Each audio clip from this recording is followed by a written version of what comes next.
Kunaon, Mak? Mak, kunaon? Mama asa inget wae ke bapak maneh. Ih, ari emak. Geus atuh, Mak, tong diinget-inget wae si bapak mah. Si bapak mah emak geus bagja jeung pamajikan nu ayeuna. Geus tong diinget-inget wae. Teuing atuh, da asa inget wae emak mah. Geus lama tong diinget-inget wae. Mak ge kudu move on. Neangan deui we nu leuwih ti si bapak. Di pikiran teuing mah matak botak sirah oge. Mun tempo eta buuk tika geus rontok kitu. Ngapoengan hayo we nya kudunya bukan buuk deui mah teh. Heueuh nya, buuk oge ti karontok kieu. Nya heueuh atuh. Mata ke geus lah, tak sok dipikiran wae.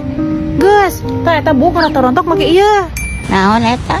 Natur, natural ekstrak hair tonic. Ini adalah hair tonic dengan ekstrak ginseng yang dapat menjaga kekuatan rambut agar tidak rontok. Rambut akan menjadi sehat dan juga kuat. Aplikasikan Natur Hair Tonic pada rambut yang sudah bersih dan dalam keadaan masih basah. Pastikan kalian sudah menggunakan sampo sebelum menggunakan conditioner dan hair tonic ini. Tuh, dak mamangan hulang-hulang wae gini.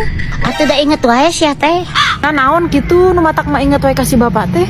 Bapak maneh teh masih keneh boga hutang ka emak. Hutang? Hutang urut naon mah? Urut nalangan meuli udud.